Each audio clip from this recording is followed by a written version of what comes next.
My daughter said her husband was abusing her, and I destroyed him. But when the truth came out, I couldn't believe the monster I had created. My name is Diana, and I spent almost everything I had saved to buy my daughter a house. I thought I was saving her from an abusive marriage. Turns out I was helping the abuser escape with her victims. For 2 years, I believed every lie she told me about her husband. Every single one. It started small, like these things always do. She'd call me crying, saying her husband controlled all the money, that he screamed at her over nothing, that she was walking on eggshells in her own home. What kind of mother doesn't believe her daughter? Right? What kind of mother hears those things and doesn't immediately jump into action? So I believed her. God help me. I believed every tearful phone call, every hushed conversation when she'd visit alone, every time she'd flinch when her phone rang. She told me he pushed her once, then twice. Then it became a regular thing, she said, always careful not to leave marks where people could see. I watched her husband at family dinners, looking for signs of the monster she described. He seemed normal, almost boring. But isn't that how abusers work? They're charming in public, terrifying in private. For 2 years, I watched my daughter suffer. Or so I thought. I made plans. I researched domestic violence resources. I talked to lawyers quietly, trying to figure out how to help her leave safely. She had 2 kids, my grandkids, and she said she stayed because she was terrified he'd take them from her. Every time I suggested she leave, she'd say she was scared, that she needed time, that she needed a plan. So I made a plan for her. I'm not wealthy, but I've saved money my whole life. I used almost everything I had and bought a house. A real house not far from mine, with a yard and 3 bedrooms. One for her, one for each kid. A fresh start, a safe place. I could see them growing up there, finally away from the nightmare she'd been living. When I sent her the message about the house, she called me crying. Happy tears this time, she said. She kept saying thank you, over and over, saying I'd saved their lives. We made plans for the move. She'd take the kids and leave while he was at work. Clean break. New life. It all seemed perfect. Then came the phone call that changed everything.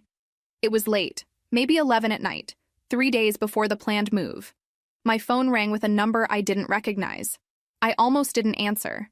I wish I hadn't. It was my son-in-law, her husband, the man I'd been silently hating for 2 years. And his first words were something I never expected to hear. He said, and I quote, "Please, before you help her destroy my life completely, just give me one chance to show you the truth." I should have hung up. Everything I'd learned about domestic violence said this was a manipulation tactic, the abuser trying to turn the family against the victim. But something in his voice stopped me. He didn't sound angry. He sounded broken, desperate. And he said something that made my blood run cold. He said, "I have cameras, I have proof, and I'm begging you to look at it before you do this."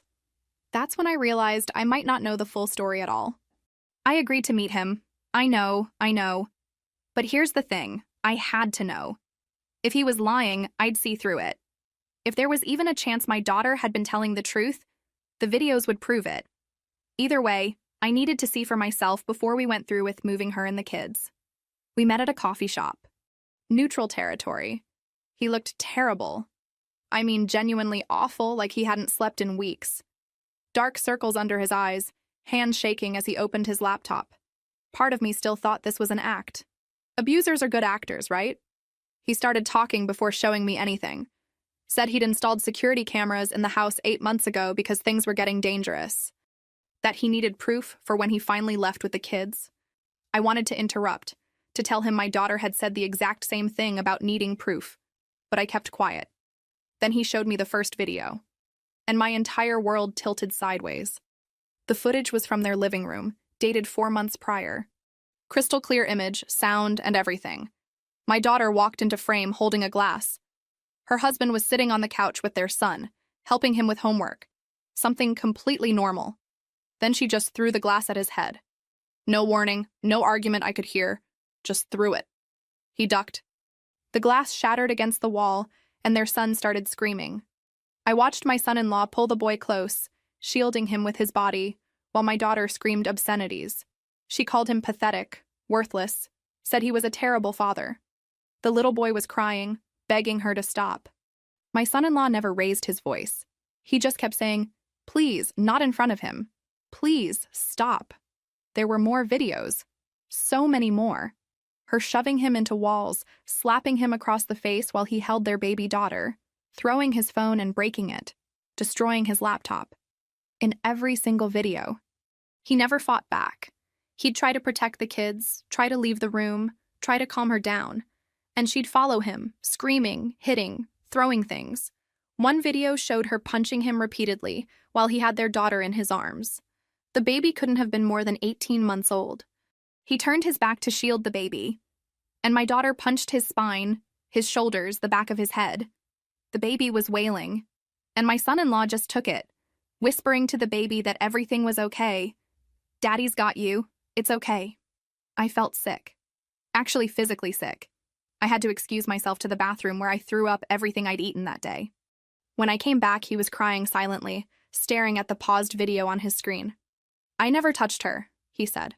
"Not once. I swear to you. Not once." I believed him. How could I not? The evidence was right there, dozens of videos spanning months. My daughter was the abuser. My daughter was the monster. And I'd been helping her plan to take his kids away from him and isolate them with her, the one person who'd been protecting them. My daughter said her husband was abusing her, and I destroyed him. But when the truth came out, I couldn't believe the monster I had created. My name is Diana, and I spent almost everything I had saved to buy my daughter a house.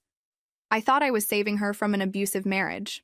Turns out I was helping the abuser escape with her victims. For 2 years, I believed every lie she told me about her husband. Every single one.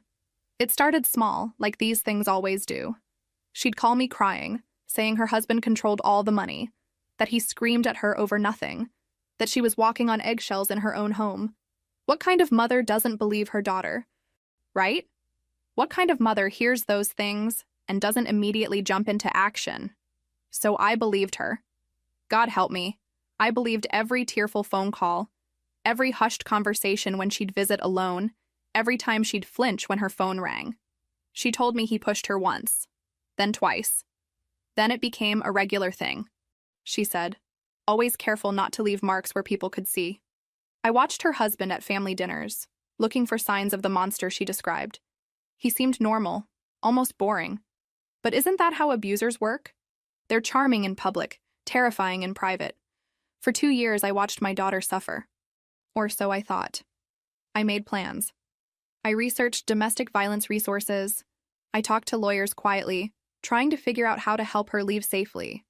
She had 2 kids, my grandkids, and she said she stayed because she was terrified he'd take them from her. Every time I suggested she leave, she'd say she was scared. That she needed time. That she needed a plan. So I made a plan for her. I'm not wealthy, but I've saved money my whole life. I used almost everything I had and bought a house. A real house not far from mine, with a yard and 3 bedrooms. One for her, one for each kid. A fresh start, a safe place. I could see them growing up there, finally away from the nightmare she'd been living. When I sent her the message about the house, she called me crying. Happy tears this time, she said. She kept saying thank you, over and over, saying I'd saved their lives. We made plans for the move. She'd take the kids and leave while he was at work. Clean break. New life. It all seemed perfect. Then came the phone call that changed everything. It was late, maybe 11 at night, 3 days before the planned move. My phone rang with a number I didn't recognize. I almost didn't answer. I wish I hadn't. It was my son-in-law, her husband, the man I'd been silently hating for 2 years. And his first words were something I never expected to hear. He said, and I quote, "Please, before you help her destroy my life completely, just give me one chance to show you the truth." I should have hung up. Everything I'd learned about domestic violence said this was a manipulation tactic, the abuser trying to turn the family against the victim. But something in his voice stopped me. He didn't sound angry. He sounded broken, desperate. And he said something that made my blood run cold. He said, "I have cameras, I have proof, and I'm begging you to look at it before you do this." That's when I realized I might not know the full story at all. I agreed to meet him. I know. But here's the thing, I had to know. If he was lying, I'd see through it. If there was even a chance my daughter had been telling the truth, the videos would prove it. Either way, I needed to see for myself before we went through with moving her and the kids. We met at a coffee shop. Neutral territory. He looked terrible. I mean, genuinely awful, like he hadn't slept in weeks. Dark circles under his eyes, hands shaking as he opened his laptop. Part of me still thought this was an act. Abusers are good actors, right? He started talking before showing me anything. Said he'd installed security cameras in the house 8 months ago because things were getting dangerous. That he needed proof for when he finally left with the kids. I wanted to interrupt, to tell him my daughter had said the exact same thing about needing proof, but I kept quiet. Then he showed me the first video, and my entire world tilted sideways. The footage was from their living room, dated 4 months prior. Crystal clear image, sound, and everything. My daughter walked into frame holding a glass. Her husband was sitting on the couch with their son, helping him with homework. Something completely normal. Then she just threw the glass at his head. No warning, no argument I could hear, just threw it. He ducked.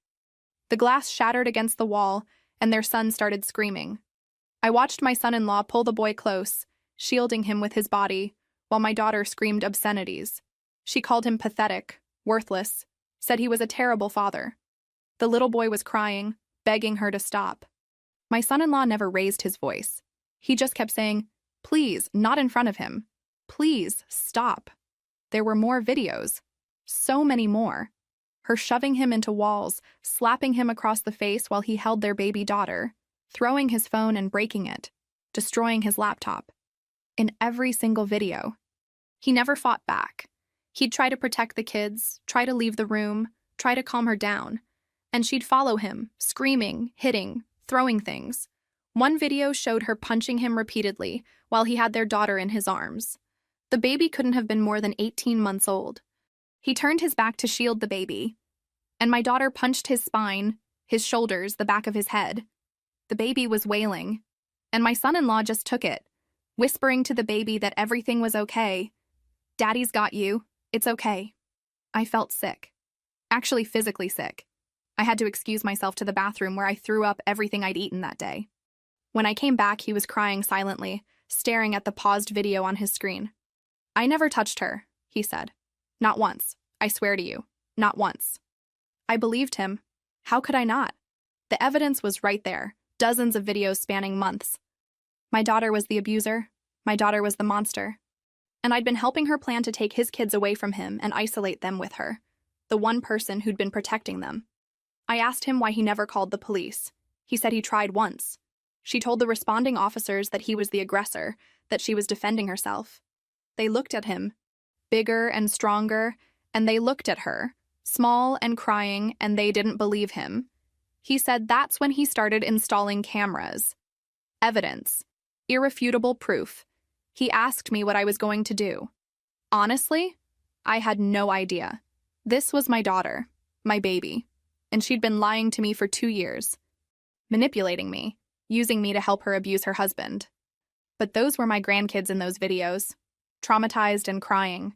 For the first time in my life, I didn't know which side I was supposed to be on. The videos were bad enough. But then my son-in-law told me about the affairs, and I realized the situation was even worse than I'd thought. He pulled up screenshots of messages, dozens of them. Different men, different conversations, all explicit, all recent. My daughter had been telling me she was trapped in an abusive marriage while actively sleeping with multiple men on the side. I'm not going to repeat what those messages said, but they left no room for doubt. One man in particular stood out. From the messages, it was clear he thought he was some kind of hero. My daughter had told him she was basically a single mother, that her dangerous ex-husband kept harassing her, that she feared for her safety. This guy was eating it up, offering to protect her, calling himself her knight in shining armor. It was nauseating. He was picking my grandkids up from school, taking them to the park, playing pretend daddy while their actual father worked to support them. And he had no idea he was being played too. I did something I'm not proud of. I tracked this man down. Found his social media, his workplace, everything. Then I called him and asked to meet. He was confused, but agreed. Probably thought I was going to thank him for helping my daughter. We met at a park. He looked exactly like I'd expected. Mid-30s, thinks he's God's gift. That swagger that comes from believing your own lies. He started telling me about how he was there for her during this difficult time and how he'd help her through the divorce. I asked him what divorce. He blinked, confused. I asked him if he knew she was still married, still living with her husband, still sharing a bed with him for all I knew. The color drained from his face. Then I showed him the photos my son-in-law had given me. Recent family photos, date stamped. My daughter, her husband, the kids, all together. I told him about the house I'd bought, about the move we'd planned, about how she'd been lying to everyone, including him. He looked like I'd punched him in the stomach. Started stammering about how she told him the husband was violent, that she was scared. I pulled out my phone and showed him one of the videos. Just one, but it was enough. My daughter hitting her husband while he protected the kids. This guy sat down hard on the park bench, put his head in his hands, started talking about how he'd been picking up the kids from school because she said the father was stalking them, how he'd installed a security system at her request because she claimed the ex broke in, how he'd loaned her money because she said her husband controlled all the finances. We talked for over an hour. By the end, we'd formed an unlikely alliance. Both of us had been manipulated. Both of us had believed her lies. And both of us were furious. He asked what I was planning to do. I told him about the house, about the upcoming move. Then I told him I had a better idea. What if, instead of helping her escape, we used that house to make her face the truth? What if we confronted her together? Him, me, and my son-in-law. All three of us in the same room with her, comparing notes, showing proof, forcing her to answer for what she'd done. No more running, no more lies, just cold, hard truth. He was in. My son-in-law was hesitant when I called him later, worried about the kids seeing another confrontation. But I promised we'd do it when the kids were at school. Just the adults. Just the truth. We set it up for 3 days later. The day she thought she was moving into her new house. The day she thought she was escaping. Instead, it was going to be the day her carefully constructed web of lies came crashing down around her. I just had to figure out how to reconcile the fact that I was about to destroy my own daughter's life, and that she absolutely deserved it. The morning of the confrontation, I woke up at 5 and couldn't fall back asleep. I kept running through scenarios in my head. Would she deny everything? Break down? Get violent? I'd seen the videos. I knew what she was capable of. Part of me wondered if I should have just walked away, let her husband handle it through the courts. But no. I was involved now. I'd been funding her lies for 2 years. I needed to face this. I got to the house early to set up. It felt surreal, walking through the rooms I'd imagined my grandkids growing up in, knowing that was never going to happen. My son-in-law arrived next, looking nervous but determined. The affair partner showed up last, and the two men shook hands awkwardly. Weird moment, honestly. The husband and the affair partner united against the woman who'd lied to them both. We had everything ready. The laptop with the videos, printed screenshots of the messages, the real property deed, which I'd put in my son-in-law's name, not my daughter's. She didn't know that yet. She thought the house was going to be hers. Another lie. But this one was mine. She knocked at exactly 10 in the morning. I opened the door, and she threw her arms around me, practically vibrating with excitement. She had 2 suitcases with her. Started talking about how the kids were so excited, how this was going to be a fresh start, how grateful she was.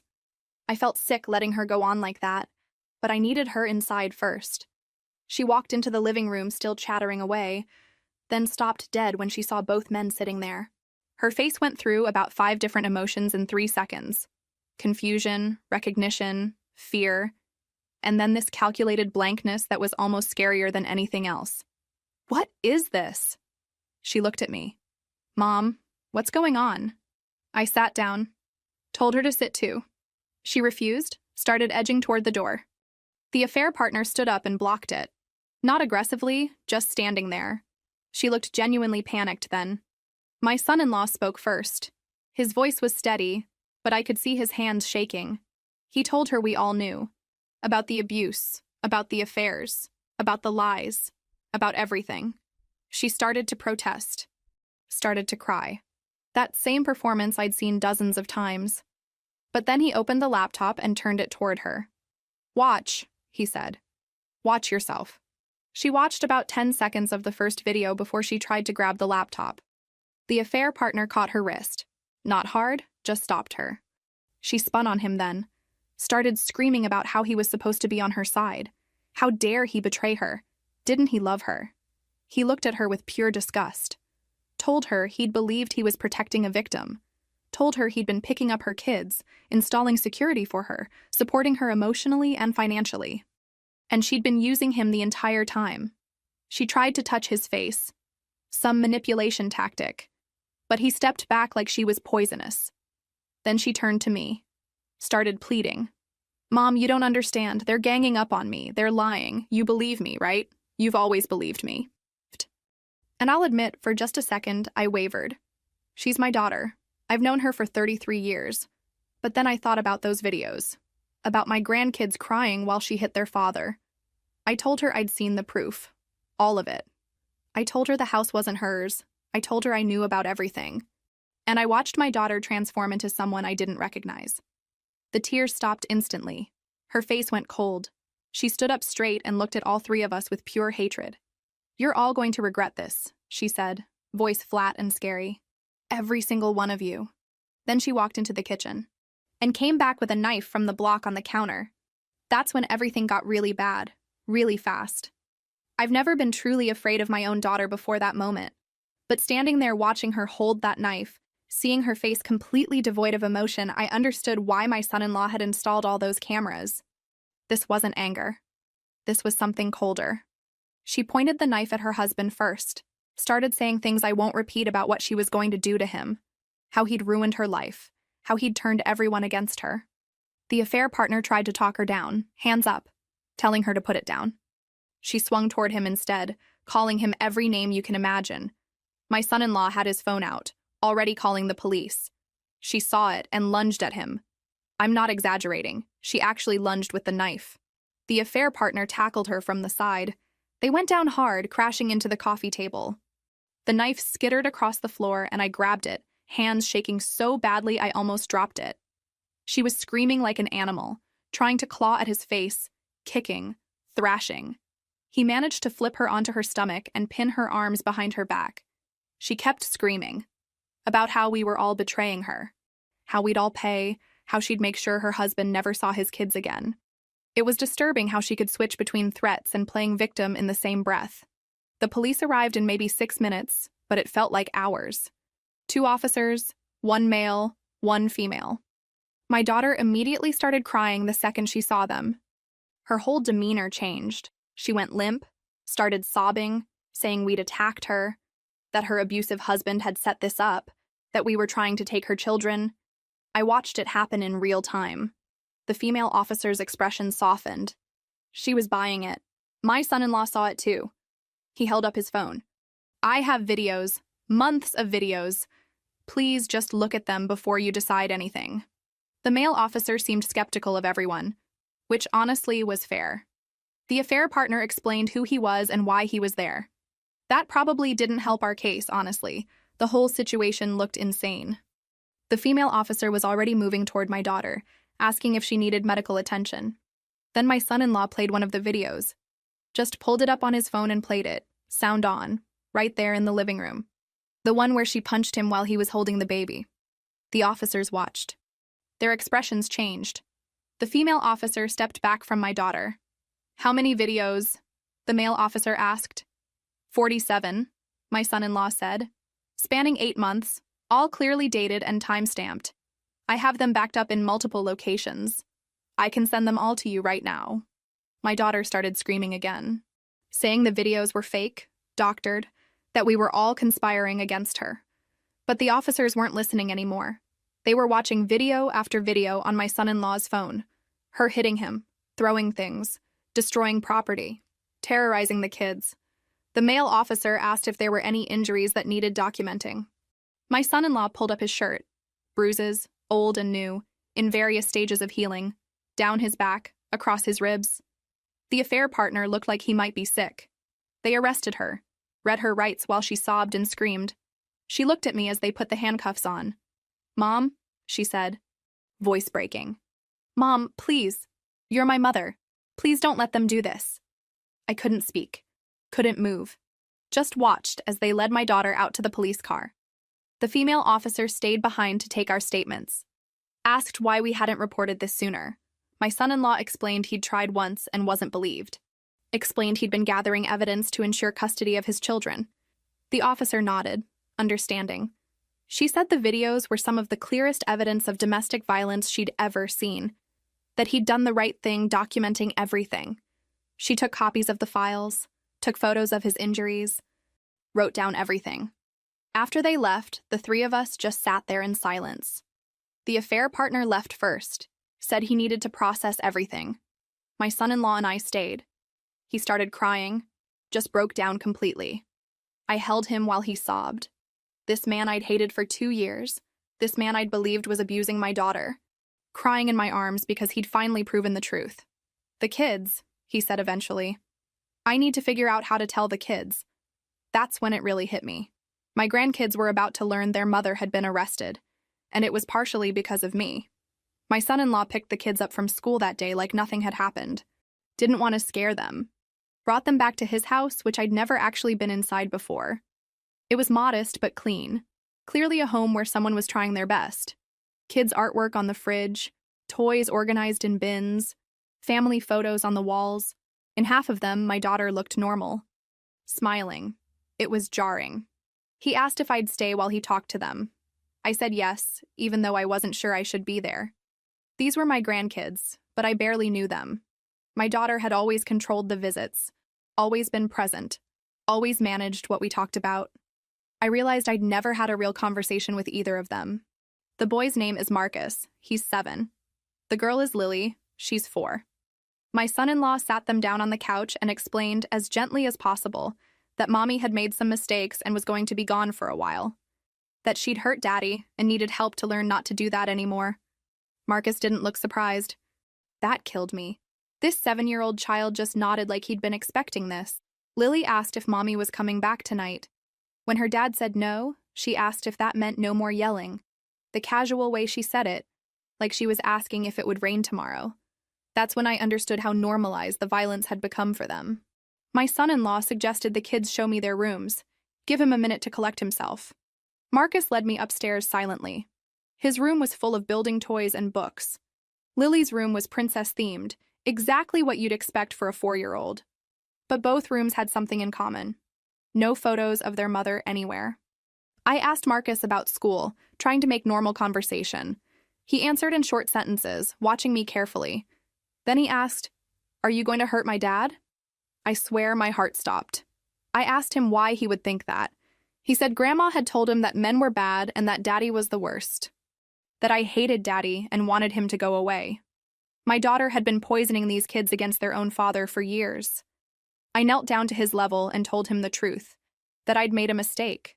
That I'd believed things that weren't true about his dad. That his dad loved him very much and would never, ever hurt him. Marcus stared at me for a long moment, then asked if I loved Daddy too now. I told him I respected his dad and wanted to help their family. That seemed to satisfy him. Then Lily tugged my sleeve and asked if the yelling was really over. I promised her we'd all try our hardest to make sure it was. Over the next few hours, pieces of the story came out through casual conversation. How Mommy would scream at Daddy after they went to bed, but they could hear everything. How sometimes Daddy would sleep in the car because Mommy threw things. How they weren't allowed to tell anyone about the fighting or Mommy would be very upset. A neighbor came by later, a kind woman in her 60s. She brought casserole and stayed to chat.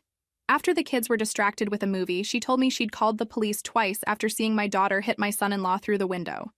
Both times, my daughter had convinced the responding officers that she was the victim. The neighbor had felt helpless watching it happen.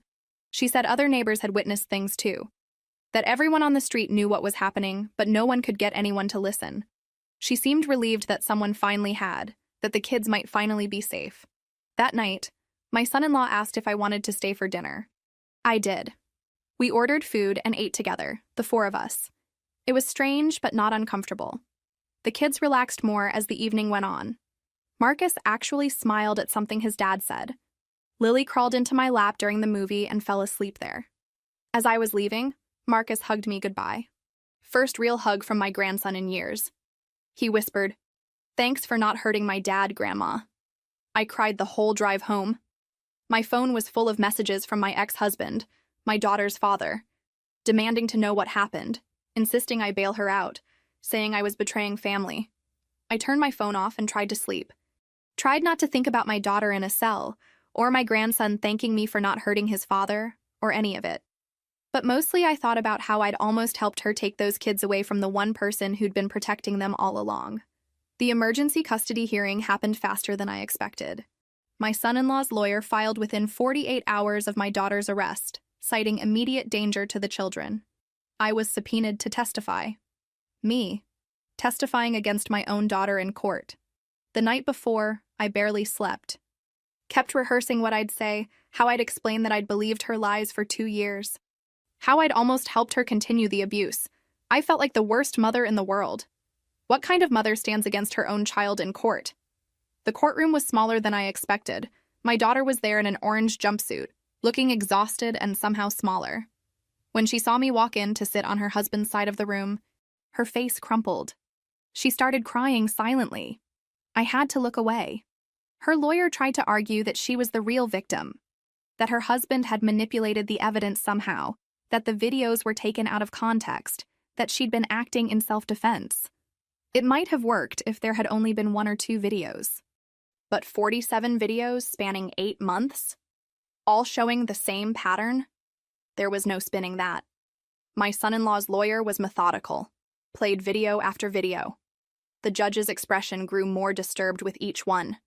When they played the video of her hitting her husband while he held the baby, I heard someone in the gallery gasp. Might have been me. Then it was my turn to testify.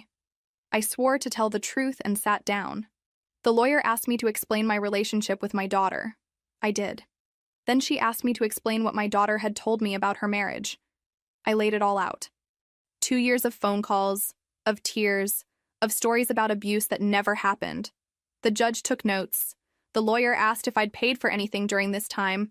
I admitted I'd bought the house, explained my plan to help her escape with the kids. The judge looked up sharply at that, asked me to repeat myself. I did. Said I'd spent nearly everything I had saved to help her leave her husband, believing she was in danger. And when did you learn the truth? The judge asked directly. I told her about the phone call, about seeing the videos, about realizing everything my daughter had told me was a lie. My voice broke when I said it out loud. The judge's expression softened slightly, but she remained professional. My daughter's lawyer tried to discredit me on cross-examination, suggested I was biased now because I'd wasted money on the house, suggested my son-in-law had manipulated me too. I looked directly at my daughter and said, I saw the videos. I saw what you did to him. I saw what you did in front of your children. That's not manipulation.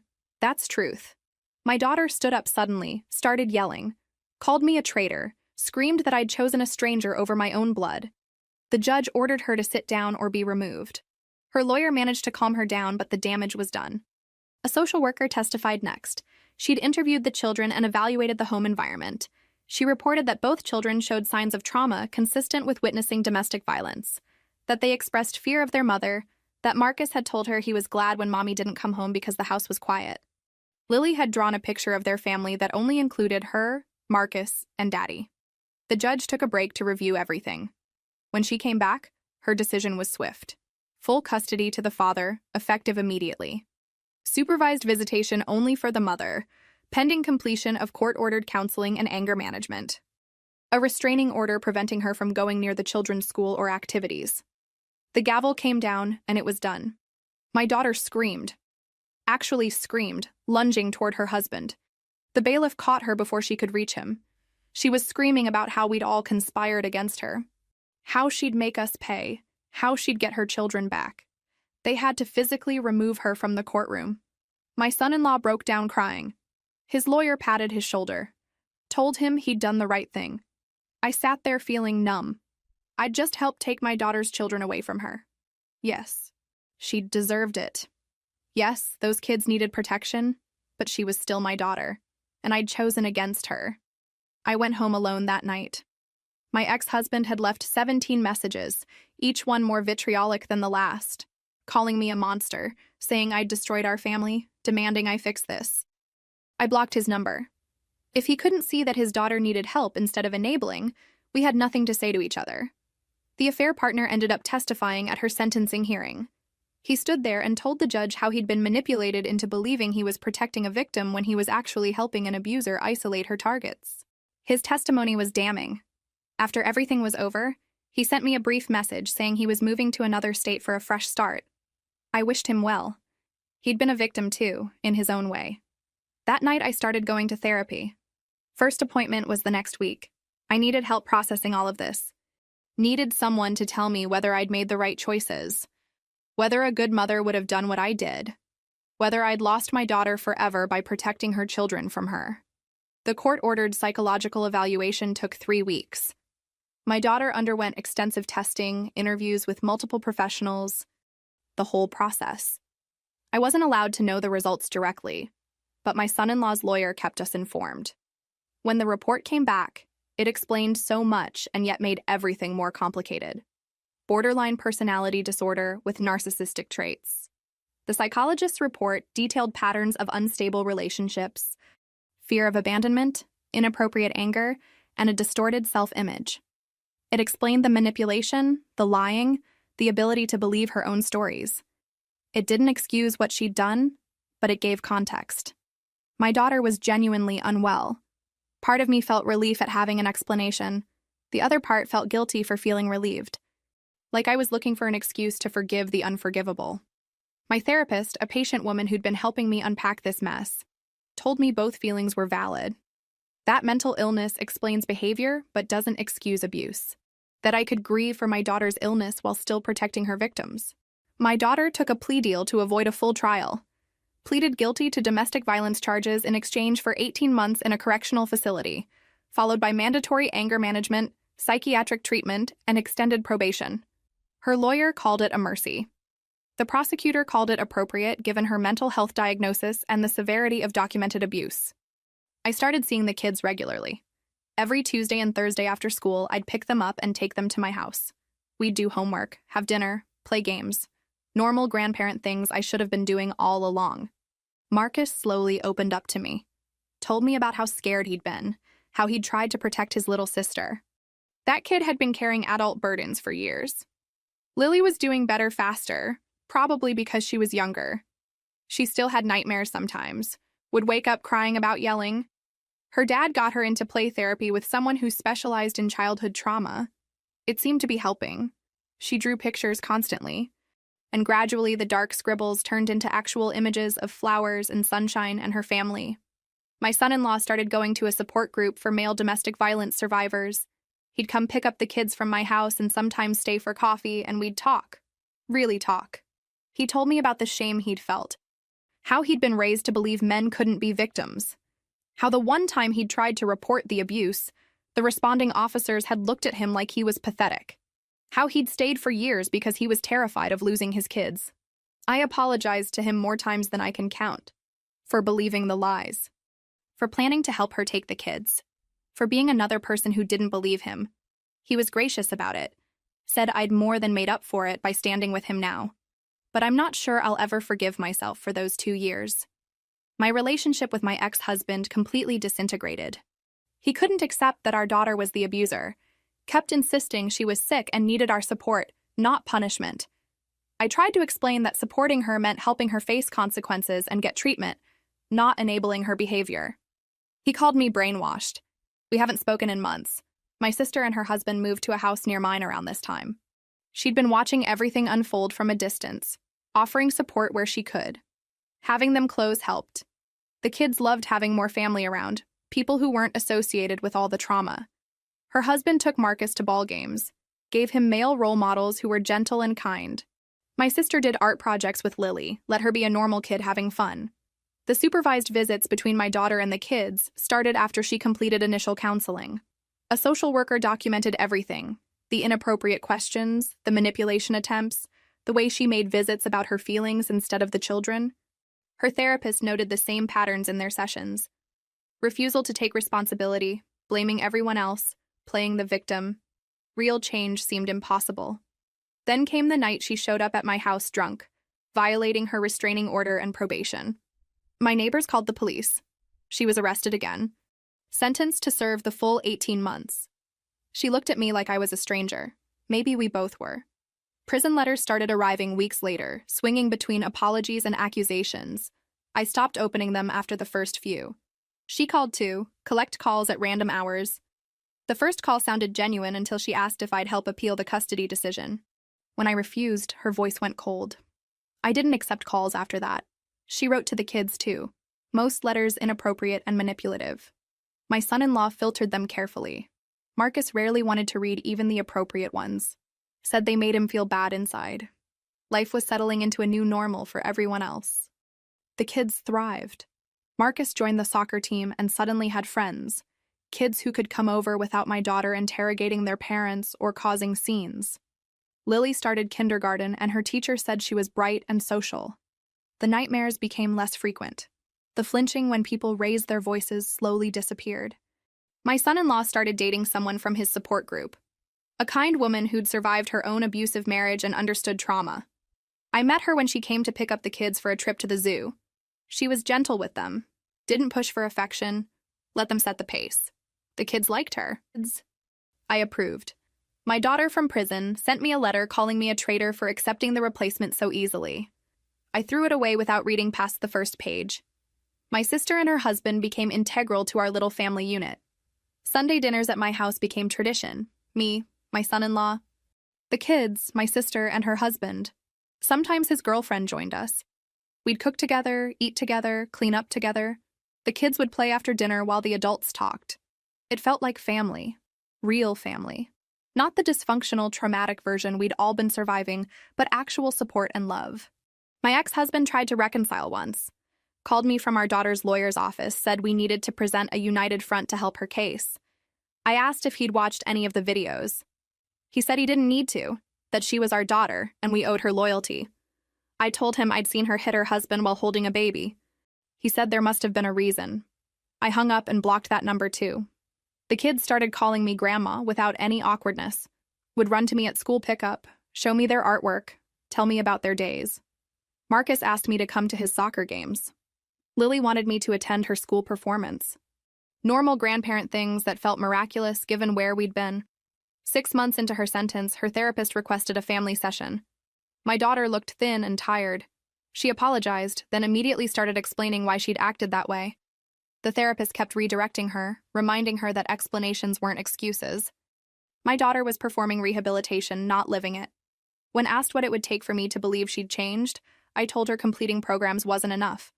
I needed to see her take full responsibility, prioritize her children's needs over her wants, prove through consistent action she was safe.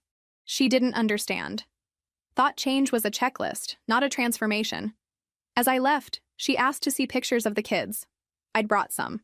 She held them crying, then asked when they could visit. I saw the calculation in her eyes. The moment was gone. 10 months after everything fell apart, I went to Marcus's first soccer game of the season. Sat in the stands with my son-in-law, his girlfriend, my sister, and her husband. Lily sat on my lap eating snacks and cheering every time her brother touched the ball. It was aggressively normal in the best way possible. Marcus scored a goal. A real, actual goal. And the pure joy on his face when his team mobbed him made me cry. His dad was jumping up and down, his girlfriend was cheering, and Lily was screaming, "That's my brother," at everyone around us. After the game, Marcus ran straight to his dad, got swept up in a hug, then came to show me his medal. Asked if I'd seen the goal. I told him I'd seen it, that I was so proud. That he'd played amazingly. He beamed. We went out for food after, all of us crammed into a booth at a diner. The kids argued over who got to sit next to who, normal sibling stuff. Marcus told elaborate stories about the game, making himself sound more heroic with each retelling. Lily stole fries off everyone's plates. The adults talked and laughed. It felt like the kind of family memory that kids remember forever. My son-in-law's girlfriend, her name is Rebecca, asked the kids if they wanted to help her bake something the next weekend. They enthusiastically agreed. She was careful never to try replacing their mother. Never pushed for mom-like affection, just existed as a caring adult in their lives. The kids responded well to that approach. They'd started drawing pictures that included her, which felt significant. School became a safe place. Marcus made honor roll and joined the chess club. Lily's teacher said she showed leadership and kindness. The transformation from the anxious, withdrawn children they'd been was remarkable. Meanwhile, my daughter's therapist sent monthly updates. Always the same: superficial compliance, no genuine insight. She'd say the right words, but in the next breath blame her husband or justify her violence. Her therapist told me some people can perform contrition without feeling it. They say the words without believing them. She requested another session, this time wanting the kids present. Marcus, old enough to decide, thought for a long time and said no. The relief on his face when we told him that was okay broke my heart. My daughter sent angry letters accusing us of alienating her children. Her therapist explained their reluctance was a consequence of her actions. She didn't understand the distinction. My ex-husband called from a new number I hadn't blocked yet, said our daughter had written him about being denied access to her kids, that we needed to stop this cruel punishment. I asked him if he'd finally watched the videos. He said he didn't need to see videos to know his daughter was a good person who'd made mistakes. I asked him if repeatedly beating someone in front of children qualified as a mistake. He said I'd become cold and cruel. I said I'd become protective of innocent kids. He hung up.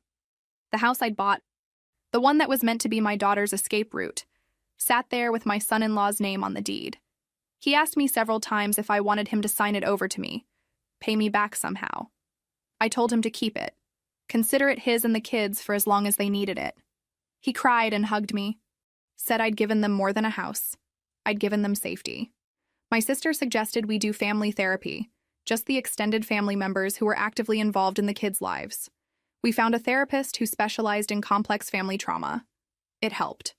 We all had different guilt, different pain, different ways we were processing everything. Having a neutral space to discuss it, to support each other, made the load lighter. Lily asked me one day if her mommy was going to come back and yell again.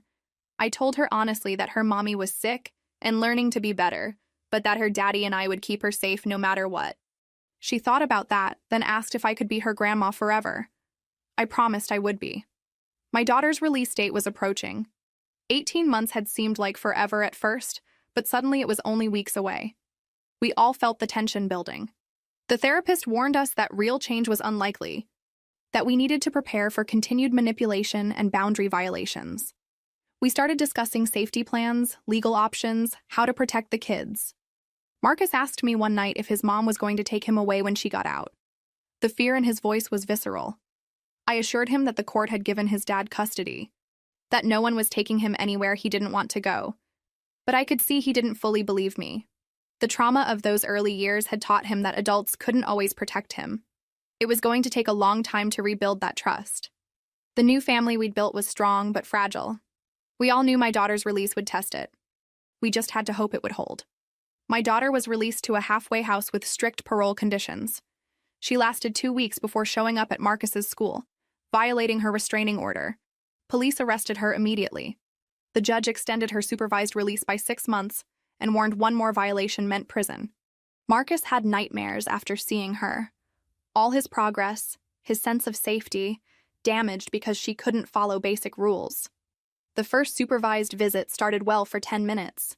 Then she cried about how hard prison was, making it about her suffering. When redirected, she started interrogating Marcus about his dad's girlfriend. Marcus shut down. Lily cried.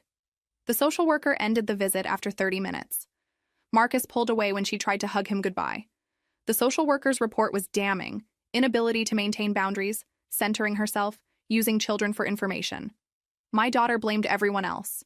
Her therapist said she'd rarely seen someone so resistant to self-examination. My sister asked me over coffee if I thought my daughter would ever change. I wanted to say yes. Wanted to believe that somewhere inside her was the little girl I'd raised, the young woman who'd been excited about becoming a mother, the person I thought I knew. But I'd seen too much now. The pattern was too clear. So I told her the truth. I didn't think so. And saying it out loud felt like grief. My ex-husband called again, furious about the visit being cut short. Said I needed to advocate for my daughter, help her get more time with her kids.